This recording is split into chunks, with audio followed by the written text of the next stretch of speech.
Cavalcade of Kings.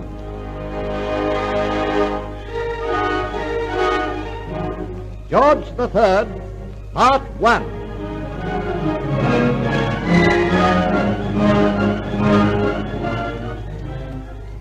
The Cavalcade of Kings rides on. George II has passed, and his grandson George III approaches. He was born at Norfolk House, St. James Square, London, on the 4th of June, 1738, and was the son of Frederick Lewis, Prince of Wales, his mother being Augusta, daughter of the Duke of Saxe-Gotha. It is significant that in an age of luxury and extravagance, George was simple. In an age of unrest, he was steadfast, and in an age of licentiousness, he was full of domestic virtues. Though not a drop of English blood ran in his veins, George III was a typical, intensely patriotic Englishman. His reign was marked by many vicissitudes, and it extended over 60 years. Decisive battles were fought in America, India, and Europe, and many grand conquests achieved. Great statesmen such as Pitt and Fox adorned it, and men such as Nelson and Wellington made their names famous during its course. It is now October the 25th, 1760, and we find young Prince George with a party of friends.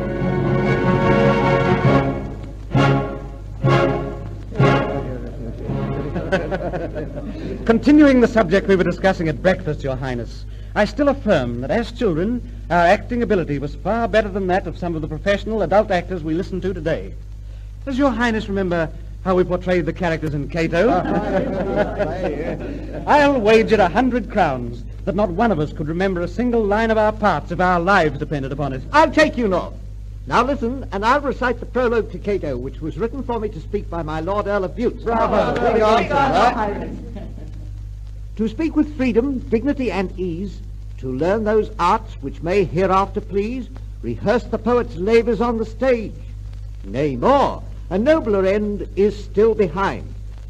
The poet's labours elevate the mind, teach our young hearts with generous fire to burn, and feel the virtuous sentiment we learn. To attain these glorious ends, what place so fit as that where all the powers of human wit combine to dignify great Cato's name, to deck his tomb and consecrate his fame. There you are. You owe me 100 crowns, my Lord North. 'Twas worth much more to hear Your Highness speak those dear familiar lines, which we pondered over but could never quite comprehend when we were children. A messenger from His Majesty the King. Admit him. Your Highness. Your Highness. Yes? What news have you, messenger? Highness, I am the bearer of grave tidings. Your grandfather the King... Speak on, man, speak on. Highness, His Majesty has been seized by an illness which threatens to be fatal. What? This can't be true. No, it's impossible. I trust nothing untoward has happened, Highness. My lords, we must hence post-haste to London. The King has of a sudden been stricken with an illness which his messenger views with extreme gravity.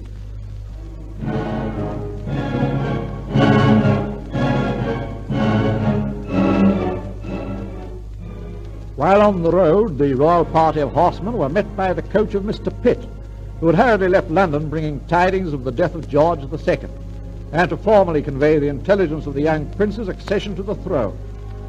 George, now King George III, entered the coach of the Secretary of State, and silently they drove to Savile House, where later we find the new king surrounded by his courtiers. At the moment, His Majesty is conversing with the Earl of Bute.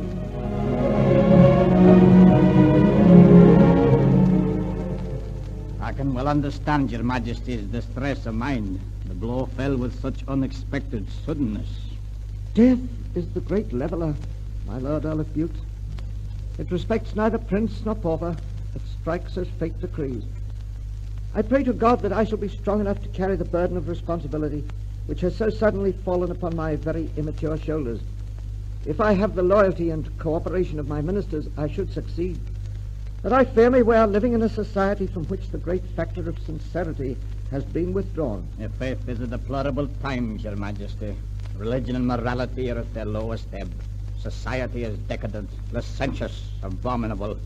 The cause of our moral decay is hard to define. It is like that which preceded the fall of the Roman Empire. The increase of commerce, population in the towns, unaccompanied by any religious or educational advancement, is partially responsible.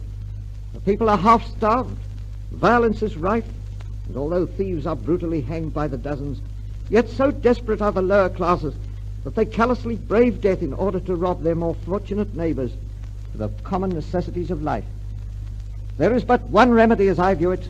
We must tear out the present social system root and branch and substitute simplicity for gross extravagance, steadfastness for unrest, religion and education for moral turpitude and ignorance. I shall deem it an honor to serve your majesty to this end.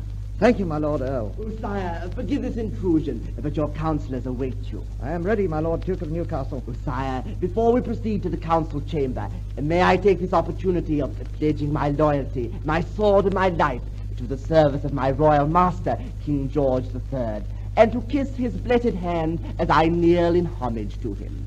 Thank you, Your Grace. There are great difficulties lying before us, but with loyalty, courage, and perseverance, we shall overcome them and earn the blessings of the people in whose name I rule this glorious kingdom. I am the king's man, sire. And I am deeply touched by your expression of loyalty, Your Grace, which I thank you from the bottom of my heart. And now let us attend to immediate needs. Mr. Pitt and my ministers await my presence. I must join them at once.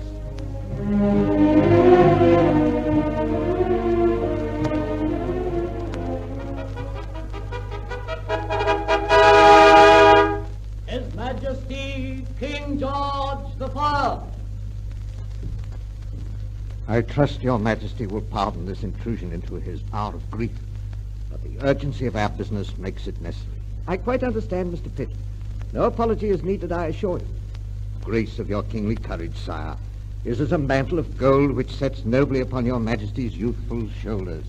Mr. Pitt, spare me your eloquent flattery, I pray you. Let us proceed with our business. You have but to command, sire.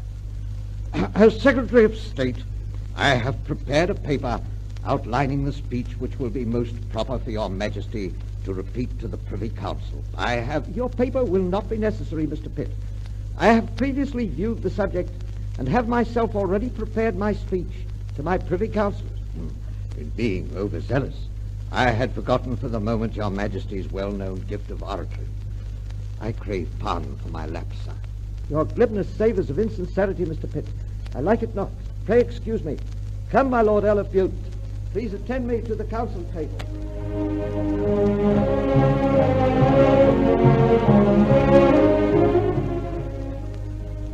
My lords, the loss that I and the nation have sustained by the death of the king, my grandfather, would have been severely felt at any time.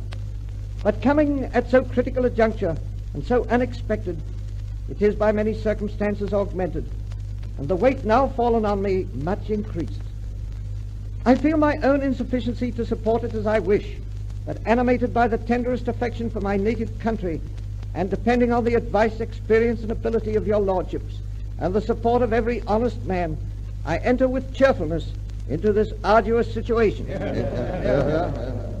Born and educated in this country, I glory in the name of Britain, and the peculiar happiness of my life will ever consist in promoting the welfare of a people whose loyalty and warm affection to me I consider the greatest and most permanent security of my throne.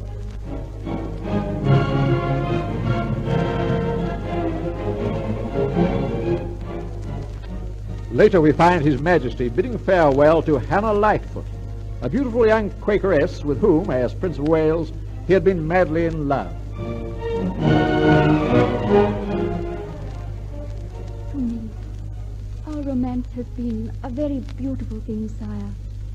I shall always cherish the memory of it as a sweet perfume of the past. Hannah, you speak so irrevocably.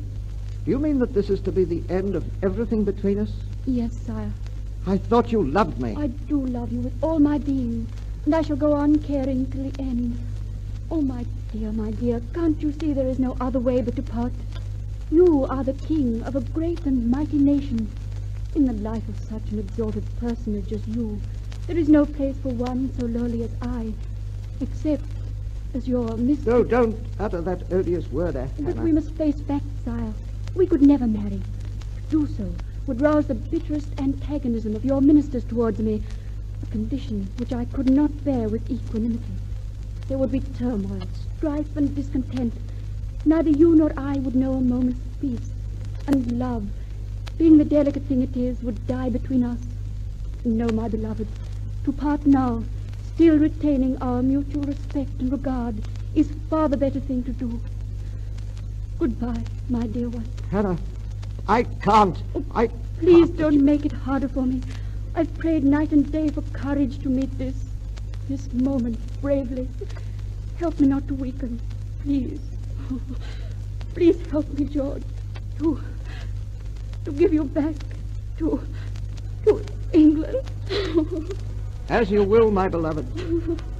Goodbye, and God keep you always.